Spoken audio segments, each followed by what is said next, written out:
Welcome to the Under the Hat podcast, the show where we talk about everything and anything that is top of mind in education. The goal is to provide meaningful conversations to what is currently happening in our classrooms. Stories, pains, moments of success. We want to hear it all. Good morning, friends. Good morning. I hope we are all having a fabulous Saturday today. For me, it's Saturday morning. Sophie, it is sometime in the future for you. Saturday afternoon. Saturday afternoon. Yeah. So thanks for joining us, friends. Whether you're watching it live on Instagram, on YouTube, what have you, or if you're catching this afterwards, wherever you're getting your podcast. And so we're super excited. We're going to have a very enlightened conversation. I feel going to talk honesty. I think as well as talking about like how we position ourselves to make the best choices for ourselves. And respect to like our professional and how that impacts our personal. Right. So I'm super thrilled. But first, Sophie, how are we today? Anything that's top of mind? How's the coffee? I'm still drinking my coffee. I've had a little busy day with my boys this morning and the whole remodeling of the house, but everything is doing really great. I got my birthday cookies in the mail that are Halloween themed. Love that. Nice. But yeah, so I'm excited to actually talk to our guests today because it's an experience that Steve and I have kind of experienced as well. So. Yeah. No, there's a level to truth with all of that. So without further ado, I want to dive right into the conversation. And so just welcoming our good friend, Kelsie Marks. Thank you for being here, Kelsie.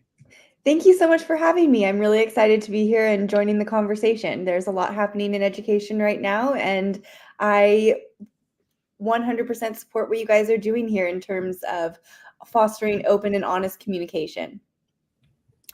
Well, great. Thanks. We're so excited that you're here with us today.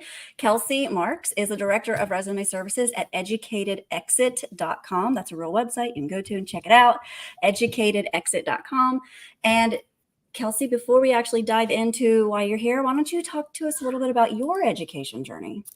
Sure. So I was a preschool teacher for about 2.5 years. And I then left and got a master's in education and got 2 teaching credentials by the state of California and became a school counselor. And I worked with both high school students and early college age students. And I did that for about another 2.5 years. And then I left education completely and went and transitioned into ed tech. Loved ed tech. I did not choose the right position for me. I have utmost respect and admiration for the people at that company.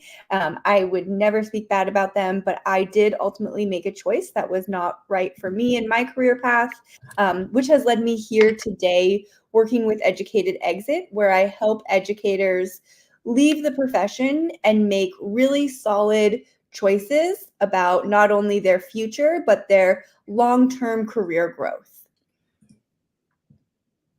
I have a question. When you're talking to your possible people that you're going to like help transition from an educator to something else that could potentially be related to educated or not, do you have to really go into like a self-discovery journey for that person? Sure. So it really depends on the person. Right now at Educated Exit, we offer a variety of services, but in our one-to-one coaching program, all educators go through something that's called a career clarity session. And yes, they will go through a deep dive, which includes a counseling session, as well as several worksheets and some activities where they really are asked to sit and think about not only their career, but their hobbies, their interests, their life skills, their like what they're good at and what they're not good at across the board. And then at the end, we really ask them to take a hard look at their value system and what's pushing them out of the classroom right now. Yeah, that's really interesting. I what I've kind of encountered is the skills that you harness in a classroom Mhm. are almost interchangeable with most industries, right? Yes. You can I see teachers leave the profession, but they're great salespeople.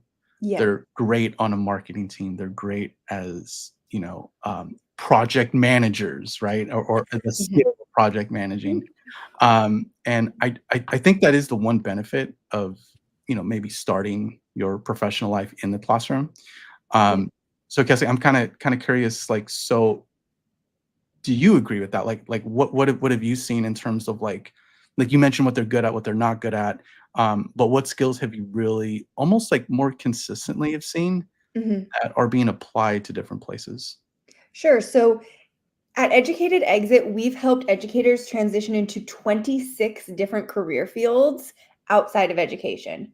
So when you Wow. say, like, what would teachers be good at? There is so much that they could be good at, because if you think about what a teacher actually does all day, it's not just standing up there and teaching. There are so many skills that teachers have that are relevant to the corporate world that many times they don't even know that they have. And that's why it's so important, if you're thinking about leaving the classroom, that you do a deep dive on your skills, on your values, on everything that you've learned up until this point, so that you know what your options are outside of education. Yeah. So this is interesting. So Kelsey, before you jumped on earlier, Sophie and I were having this conversation of like what constitutes or maybe defines leaving education. Yeah. Because so like Sophie and I, we feel at a certain level that we're still in education Yeah. within the ed tech industry. Like we're still Mhm. supporting teachers. We do, like we're basically teaching teachers of how to Mhm. use our app and the instruction and everything else. So like when you say like outside of education, are you talking like full on like private sector, like doesn't even touch education? Is that what you mean? So, I've done pretty much everything across the board. Um, for Mm, the most part, our educators do want to go into the private sector in terms of corporate.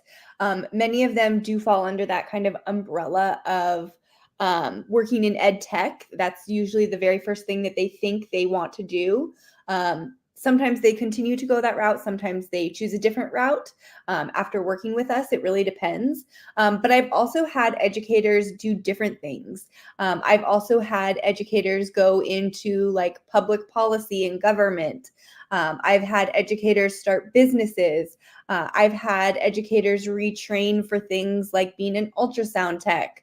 I've had educators go into kind of that medical field um, area where they go and do things like, I've had an adoption specialist, a teacher who transitioned into being an adoption specialist at a hospital. I mean, like, you name it, there is a variety of options out there. hmm. And it almost feels like you're customizing, like in terms of the services you're providing, Mhm. you're customizing this experience to really point them in the place that really makes sense for them. That's kind of what I'm hearing. Yes, absolutely. So that's what sets us apart right now from other kind of coaching teacher career agencies, is that we are not a course. We are not an upskilling platform. Yes, we have those things available to educators as resources, but what educators get when they come to us is that one-to-one mentorship, where they can come and ask questions, where they can come and feel vulnerable, where they can come and feel seen. It's not just, here's this product, go try it, or here's this Facebook group, go try it. We are there literally holding their hand every step of the process. Mm. And so earlier, like when you and Sophie were chatting earlier, I apologize if this was already set. I was managing a chat.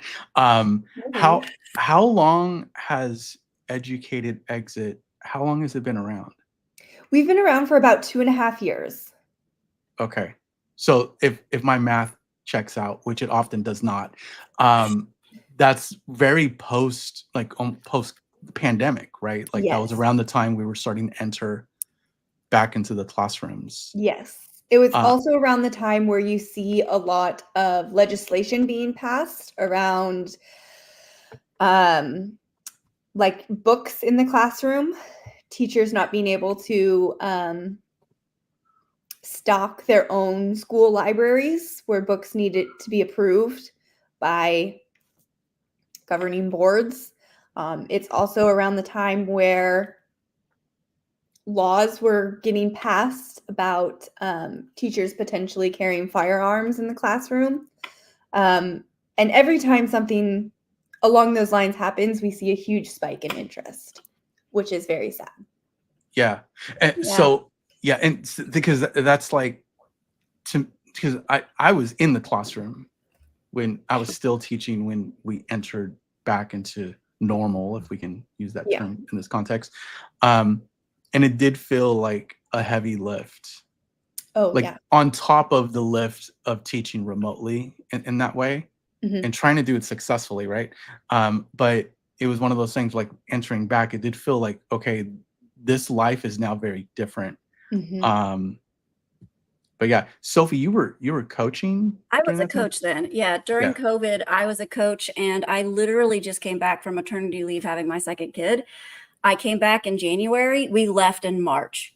So it was it was very shell shock because I was then home with a 2-year-old and a newborn, and I was also helping teachers who had never used technology before work remotely with the technology that they had never used before. Yeah.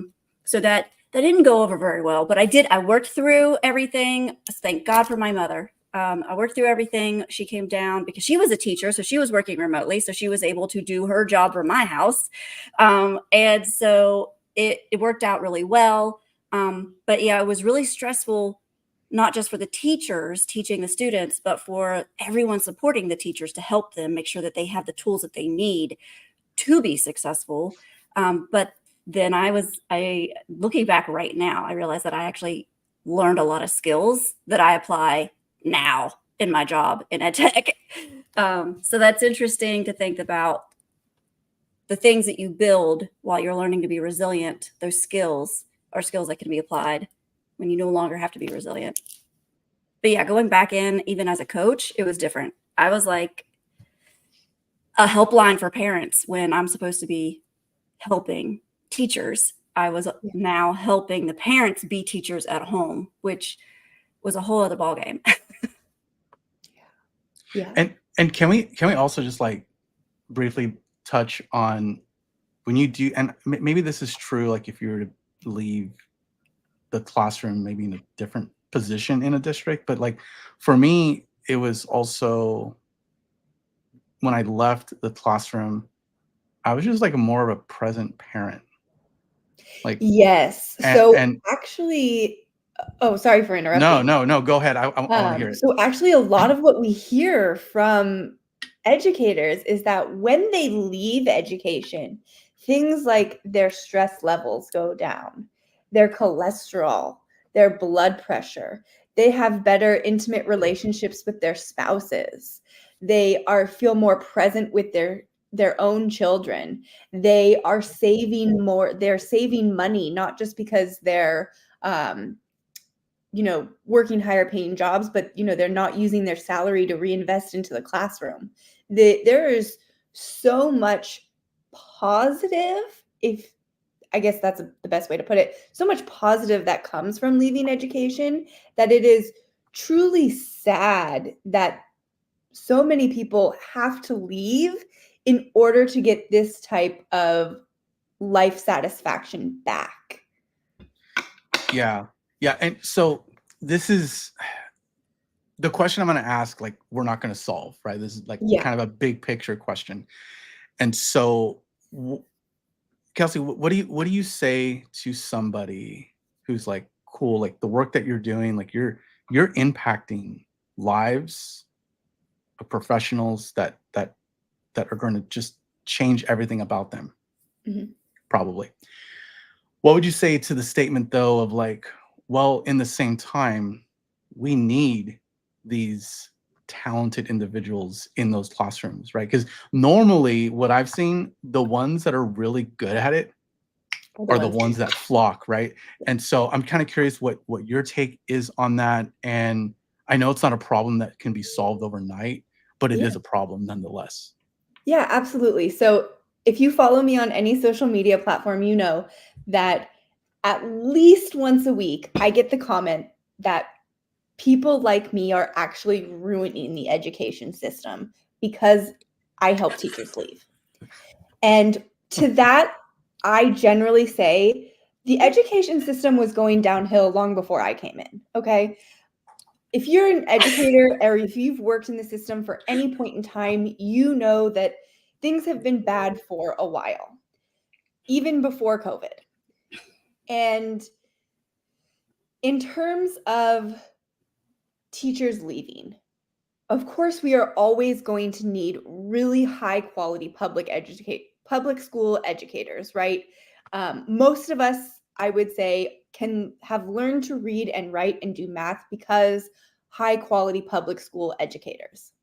However, if you want to retain those really high quality educators, there are going to need to be systemic changes at every single level in order to retain those teachers. And there are thousands of teachers talking all across social media about what they need in order to leave. And yet, no one is listening. No one is listening. And we do things like banning cell phones. Maybe that's a step in the right direction. Maybe it's not. But teachers need more support than just a cell phone ban. Yeah.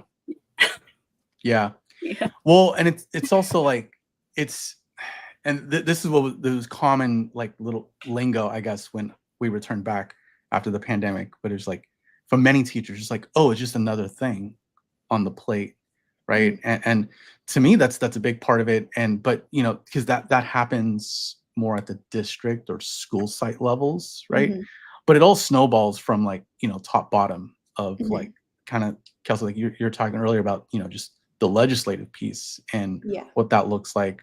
And then the fact how it's wildly different per state, which I get it, like a former government teacher here, like I get how it works. But in the same time, like the challenges that maybe Sophie experienced when she was at her school site or school sites as an instructional coach were very different than mine. And then you look at the state, like if I go down the road, I could have taught somewhere wildly different with very different obstacles and challenges. It's just a lot to maneuver, and it's a lot to, I guess, embrace. And as a result, I do see it on their faces sometimes, where like they do feel stuck. They're like, this is the path that I took. I started teaching when I was like 26 years old, and now I'm like in my 40s, right? And I guess my next question is like, so some teachers feel that it's daunting or not practical with, at least in California, like with a teacher pension in mind and with retirement in mind. Like, so I'm sure you've encountered those situations as well. Yeah. So in terms of the teacher pension, I paid into the pension and I left. But I was only in the system for a few years.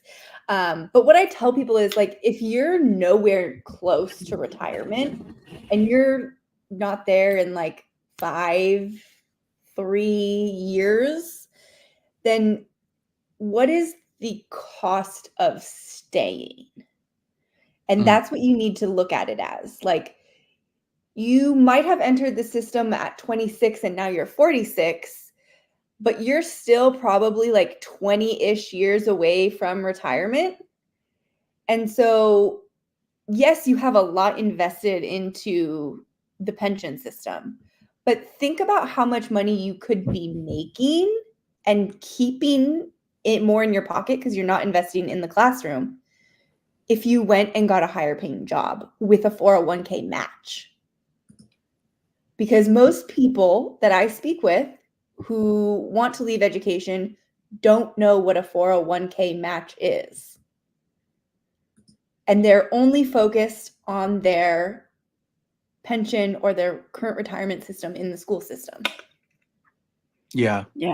No, there's a lot that I've seen that it's just a different world. Yeah. And like how you invest in yourself is wildly different. Sophie, go Crazy ahead. different. Yes. Yeah. So different. And in my experience, leaving the public education system to go into the ed tech world to teach teachers, I still feel very close to being in the system, but I am definitely not in the system. And it's very obvious by the opportunities that I have provided to me. I can still get paid to go and learn and better myself instead of it all coming out of my pocket. I have, in the first year outside of the system, I doubled my salary, doubled it. I had 2 master's degrees and I still was considered living in poverty if I didn't have my husband. Like if I was a one income person, I was 2 master's degrees and still in poverty and in debt with my education, with some loan forgiveness because I went and I worked in a low socioeconomic areas. Yeah. So it's just, and it's not just the money though, it's everything Yeah. else. My first year teaching, I went in the school building from 7 a.m. to 7 p.m. And then went home and just crashed and had no social life. And that's not a healthy. No, it's not healthy. No, it's not healthy. So you bring up like a lot of really good topics just from like your one snippet of experience, right? Like I spoke about this yesterday on LinkedIn. Now that I'm outside of education, I have learned an entirely new skill of social media management because I manage all of Educated Exit's social media channels. And when I was working in education, I was asked to do this. What is in this box? Now, things were often thrown in there like lunch duty, managing a website, supervising clubs, things that were not in my job description, but as educators, we know gets kind of thrown on top of us. But that wasn't helping me build my professional skill set. But now that I'm outside of education and I have these resources and I have this extra time because I'm not mentally and emotionally drained at the end of every day, I can learn a new skill. And many of our clients often apply that to their hobbies. Many, many, many of our clients come to me and say, I rediscovered my love for X. I rediscovered that I can do blank. I've had people tell me they've run marathons. I've had people tell me that they started a needlepoint business. I mean, you name it. Stepping outside that restrictive box gives people so much back. Yeah. No, that's an excellent point. Like I have this memory of, when I started working at Cami, I was like, wait, I have time to exercise. Yes. Or the bandwidth of like, I can more easily, comfortably eat right. Yeah. Because you're not like, oh, I only have like 20 minutes to scarf down a bunch of food and who knows what it is, like McDonald's, Taco Bell, whatever. And to be fair, part of that is like the Cami culture. And part of that is like working from home, right? Like, yes, it is realistic that the people that you support, your clients, that they won't get a remote job. Some might, and probably some, like a lot of them do, I'm sure.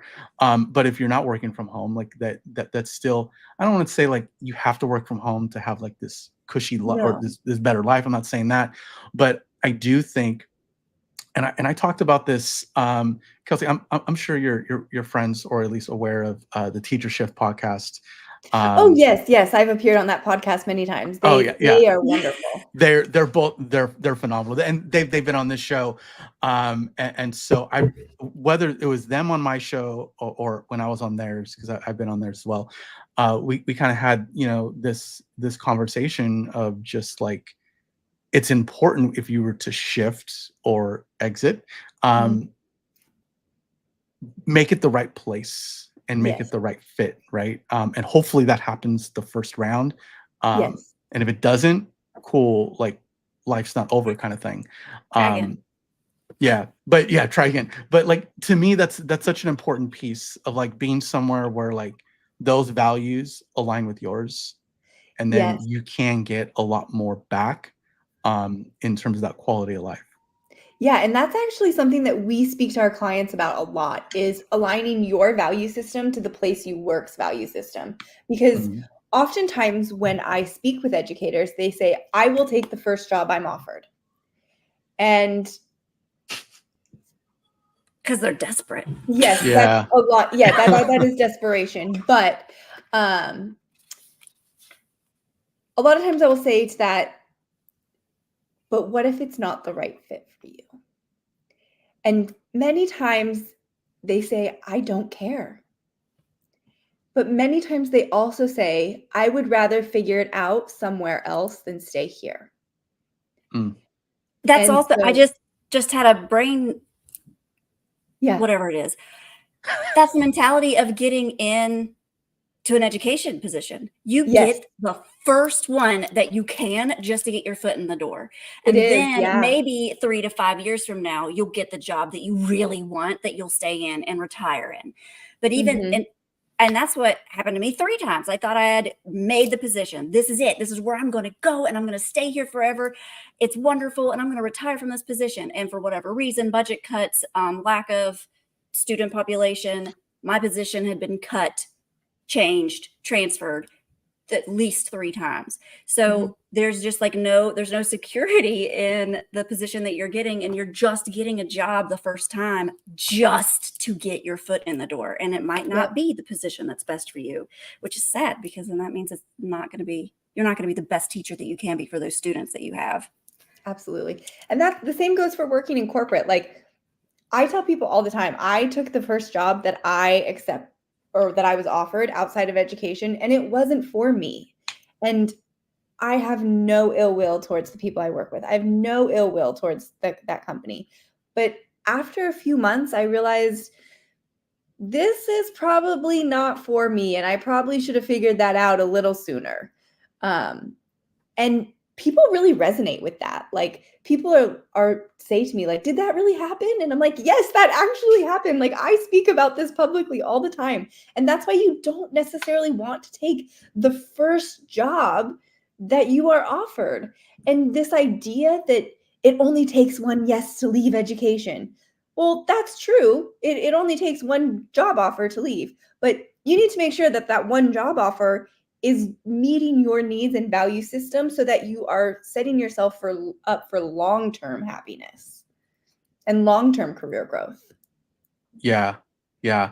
Absolutely. And just being on your website, like I jumped on yesterday-ish to prepare for this episode. But now That's how I'm Steve prepares. that's I'm literally preparing right now, folks. So what so okay, so I'm trying to put myself in the shoes of someone that wants to leave, right? Like Okay. imagine I'm still teaching. I come to your website, um, and so the first thing that I kind of got drawn to was like the blog post. Like to me, I'm like, Yes. okay, cool. I want to read on what's here, on what's the site, perhaps the Mhm. services, or maybe just the general like mindset, right?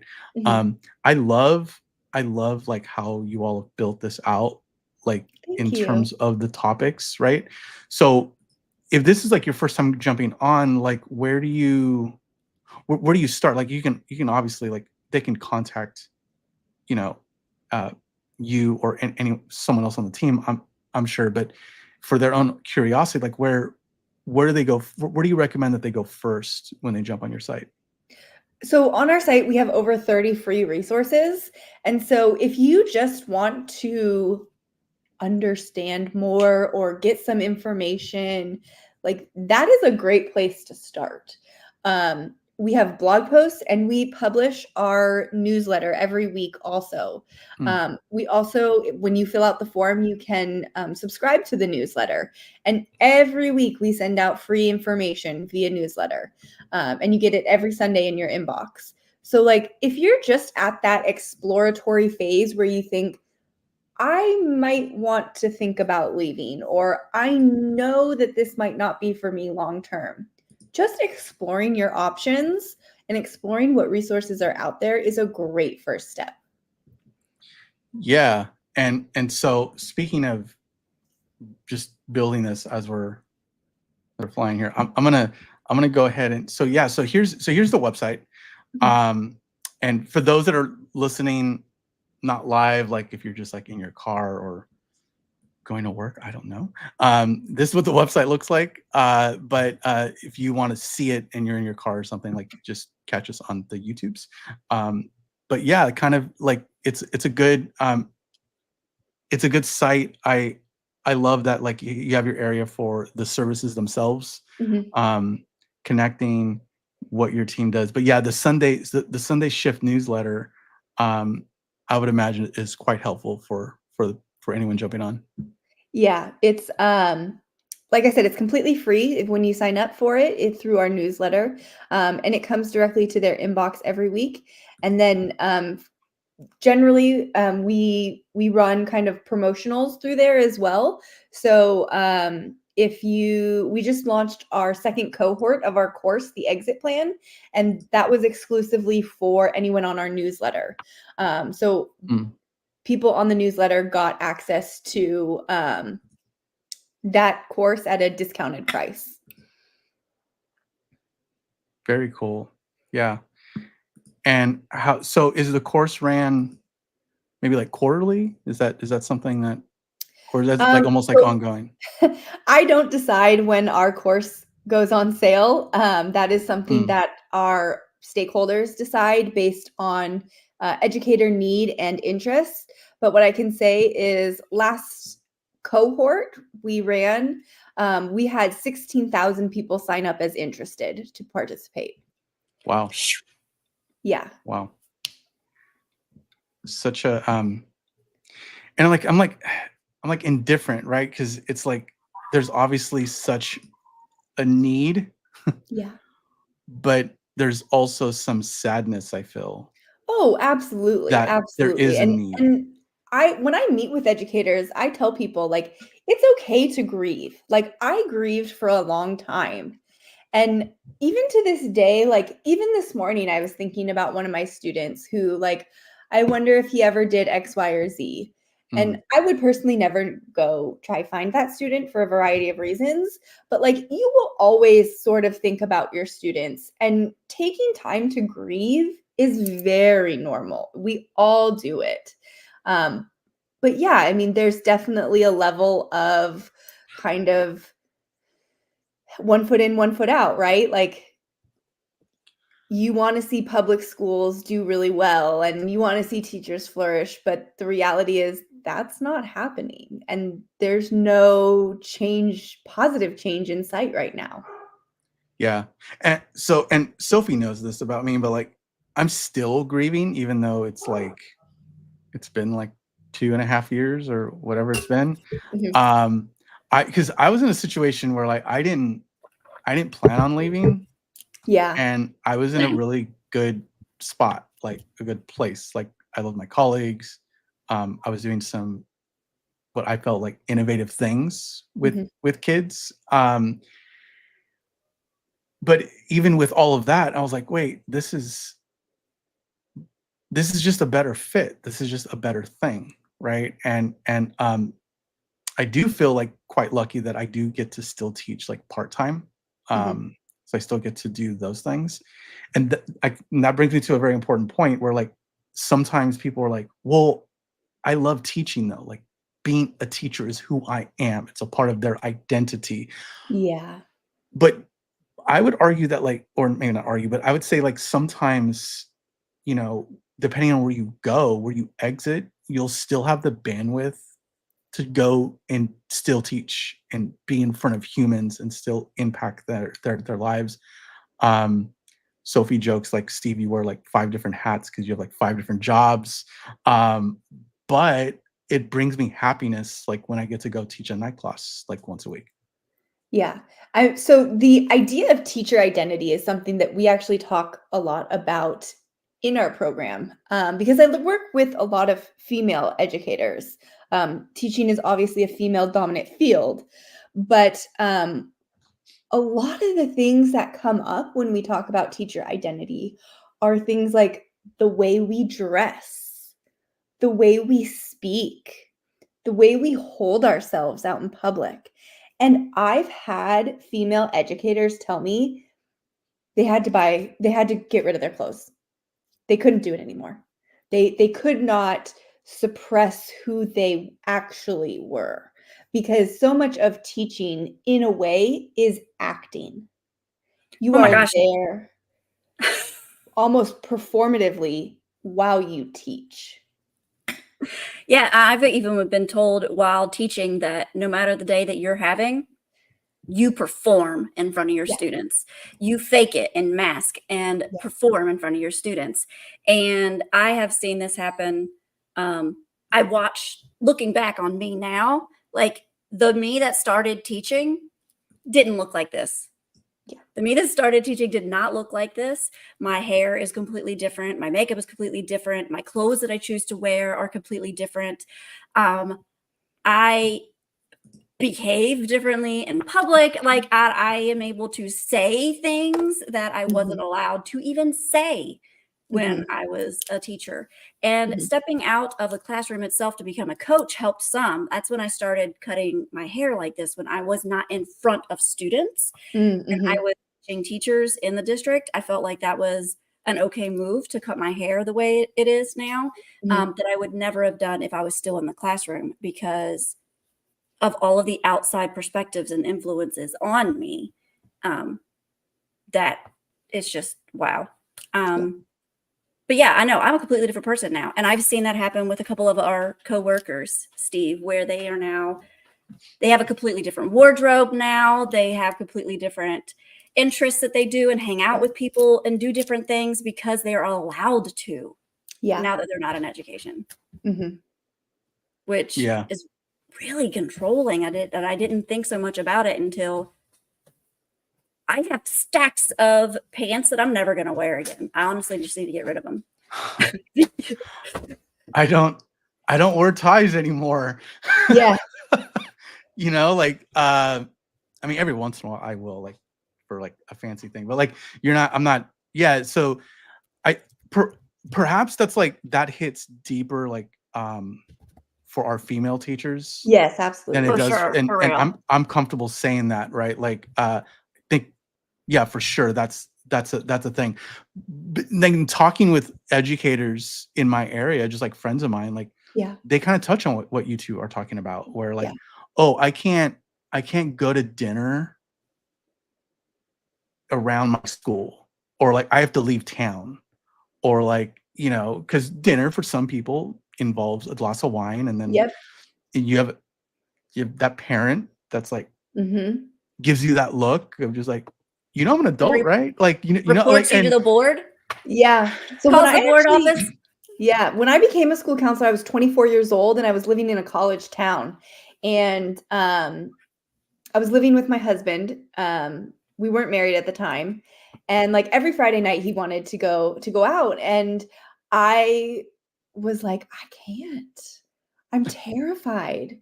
Like I was deeply terrified that a parent would see me or a school board member would see me if we went to like a nice restaurant.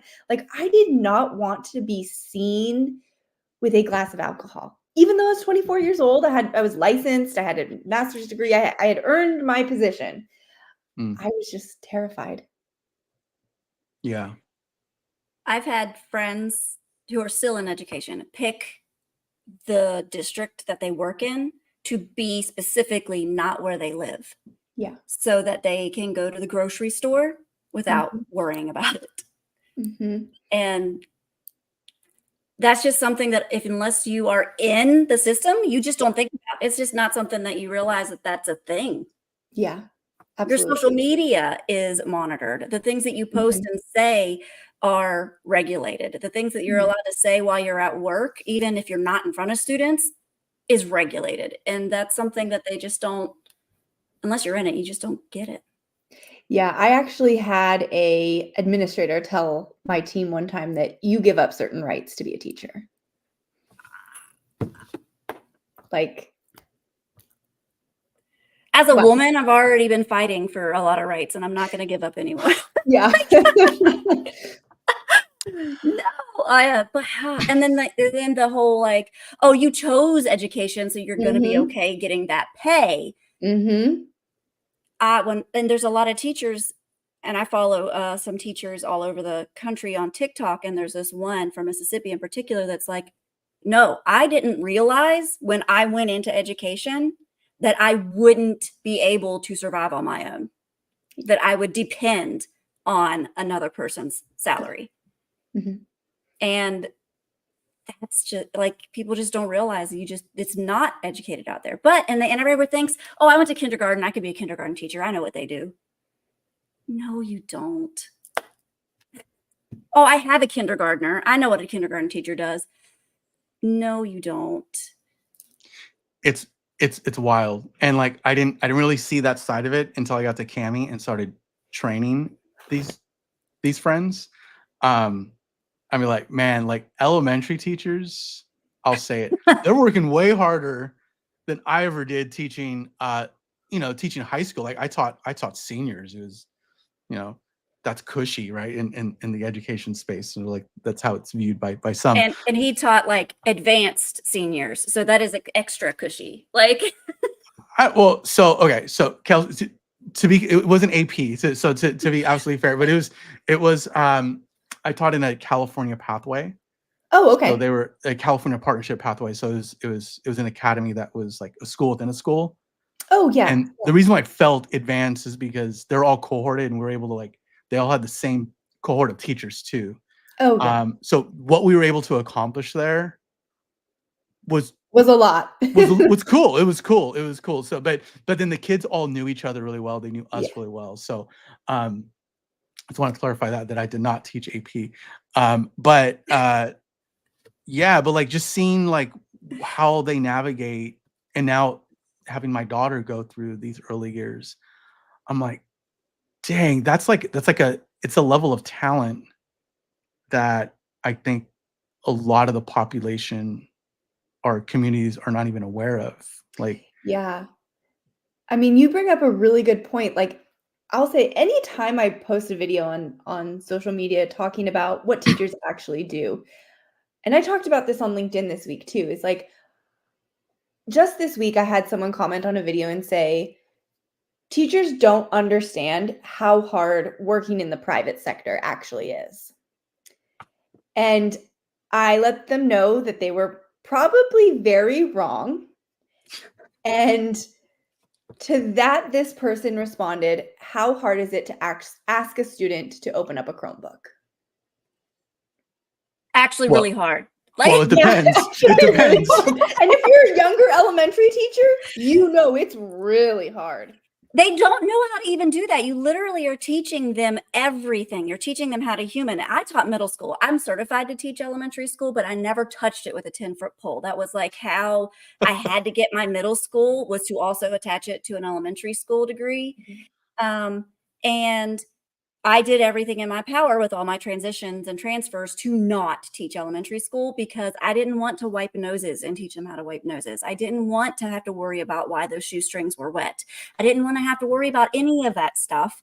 And at that time I was like, I'm not even going to have kids, so I'm not going there. I now have 2 wonderful boys, but I was in the middle school. I'm the quirky, fun, weird teacher wearing this like very uniformish, color-coded outfit that the students loved, and I would wear similar shoes that they were wearing, but still be at least the minimal professional that I needed to be. And had fun with middle school kids, and getting it to be something that they were like, oh, okay, I'm going to open up my Chromebook, was a task even for middle school kids who are fully able to take care of all of their personal needs.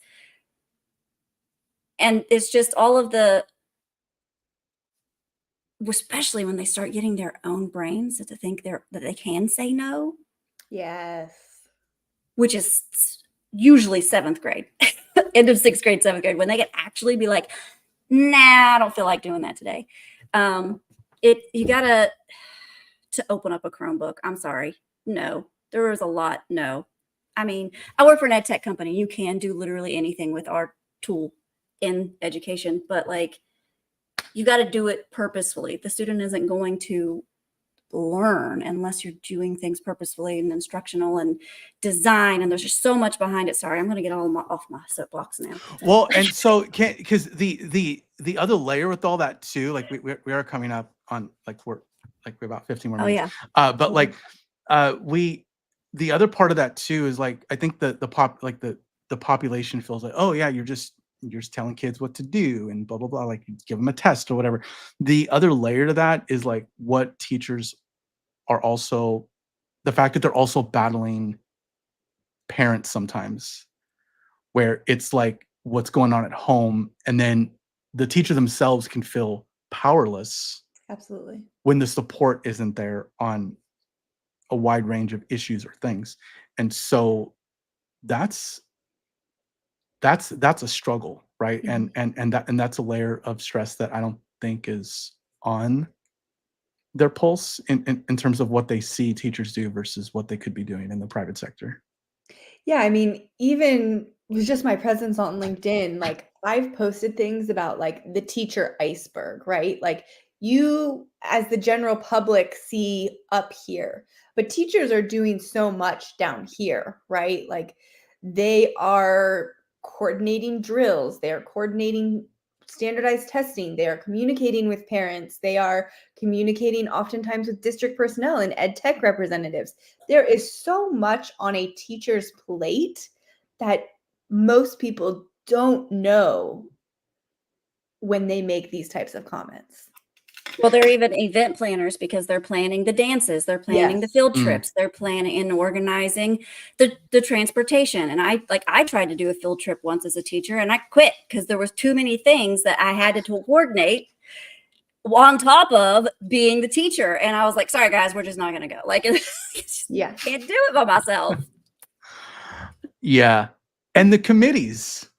Oh, The committee. and the professional development. Yeah. That is boxed for everybody and not personalized for you. Yeah. Yeah. Awesome. Yeah. So we are coming up towards the end of the episode here. And so Kelsie, thanks so much for being here. And course. we're learning a lot on this topic that I feel is really important. Of course. But we always like to end the show with the big question of like, and maybe you already touched on it, right? And so feel free to loop back to anything, but like what is under the hat for you right now, from your vantage point within education? Like what is top of mind, like the good, the bad, anything in between? Just curious where you are with this question. What is top of mind in education right now?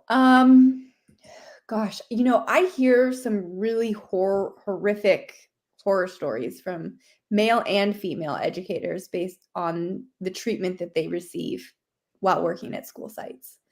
And I often talk more about the female perspective because that was also some of my experiences and I identify with that much more. But the way that we treat educators right now is unacceptable. And I'm going to say that very clearly. You cannot be an educated, trained professional and still be treated like a child and yet have the huge responsibility of educating the next generation. We need to give teachers the professionalism and level of respect that they deserve in order to properly do their job. That there's so much truth to that, and it was reminding me of certain situations that I fairly recently encountered where and I'm not going to share the name of the district or where it was at or whatever, but being like doing in-person professional development Mhm. in some of these places where I'm going in the hallway and I'm seeing their culture, I'm seeing the dynamic, right? And some of them do like internal mini conference like Mhm. in-house, and so it's built like a conference, but it's not managed for adults. It's like Yeah. you're treating these like you said, these individuals that some of them have master's degrees, right? They invested all this time and energy to be professionals, but yet when it comes to the way you're trying to support them, you're treating them like a a student, child. like a child. Yeah. Yeah. And yeah, like I 100% support that. That is, and we're all human, so sometimes we all like to get away with things, right? And I do understand that, but it starts with the culture of the leader or Mhm. leaders that's going to Mhm. foster not only a good environment, but showing the value of why you need the things that you need out of them. And sometimes it's just as simple as like, hey, you need to like invest this much time to invest back into your classroom. But it does not need to take hours and hours to do, right? So that's kind of my rant on that. I mean, I totally understand. Like I said, I hear horror stories from both sides every single day. Yeah, yeah. Thank you so much, Kelsie. We're about out of time, and so just so you all know, if you are watching us on screen, whether it's on Insta, YouTube, whatever, I will put up educatedexit.com. And even if you are exit curious, yes, I just came up with that right now. That's Exit great. curious, it's a good spot to be on. And you can check that out and see the services, the resources that are there. I say go to the blog. Like the blog, I was getting all curious, and I'm gonna go.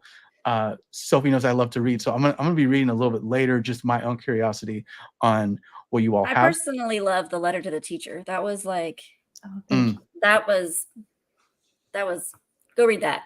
If you're not even exit curious, go read that. Yes. And then also, like, friends, for all of you that are showing that love to this show, Under the Hat, as a reminder, if you go to underhatpod.com, that's where you get all of the love, all of the links, social, as well as the accessing the episodes themselves. This episode will drop today, and for those that have been following the show, you know that it gets dropped very fast because I do zero editing. But because I don't have time for edits. But like you can catch it later on today. And just looking ahead a little bit, like we're now in the format of doing, every Saturday doing an episode.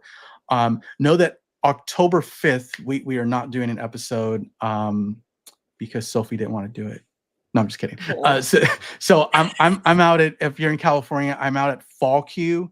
And so I am speaking at that event. I'm a board member for one of the affiliates as well. So I'm doing a little bit of work out there. So we don't have that. But next week, we're gonna make up for it because next week, and this is completely my fault, we do have a bit of a double header next weekend. So we're like doing one episode and then someone else booked right after that. And let me go ahead and put this up. Yes. So we have my good friend Tisha Richmond on the show next Saturday. So same time as usual. Thank you, Margie. I'm catching that in the chat. Same time as usual. And so Tisha, she's a good friend of mine. I think a good friend. We'll confirm that next weekend. But she's very talented. She's in the professional development space, author. And so we're gonna dive into her book. Didn't her book just drop? Like, didn't it just? I want to say at least one of them did. Okay. But that's a good question for next week. Yeah, I'm like, Yeah. But and I believe her book is around edgy protocols, if I remember correctly. But the other thing with this, and let's see, hopefully, Steve, did you do this right? Did you do it? Steve? Did I do this right? Hold on. I'm gonna do that. There we go. And then so round 2 next weekend, we are joined by Kelsie Sorensen, excuse me. And so she's going to be talking about her book. Going to be talking with, let me get rid of this awkward banner here. Boom. Talking about self-care, teacher self-care, and prioritizing that self-care, which kind of, it's some degree hits home with what we talked about today. Maybe that's self-care involves an exit. But yeah, so we have that double header. So first episode, I'm talking selfishly my time zone, 10 a.m. If you're on the West Coast with me, bring that coffee. And then the second one will be at 11 a.m. with Kelsie Sorensen. Super excited for next week. And Sophie, I apologize that we're working quite hard next weekend. Shucks. Shocks. Yes. Shucks. If you are on the East Coast like me, that will be 1 and 2. Bring your little snackaroo with you, your little afternoon snack, and settle down and just hang out with us for a little bit. Yeah. So thanks again, friends. We're going to go and wrap this up. Kelsie Marks, you all follow her. You all reach out to her if you all need support. Kelsie, I will be dropping in links into the show notes, so that way, you know, not just the website, but also where they can find you on the socials. And so I'm curious to check out your LinkedIn stuff. I'm going to see what you got going on, and curious to learn more from you in the future. Thank you. Yeah, it was great being on this morning, and you guys fostered some great conversations. Awesome. It was fantastic. Thanks so much for joining us today, Kelsie. Of course. Thank you. Thank you. You all take care, friends. And remember, keep your hats on, but your minds open. We'll chat next time.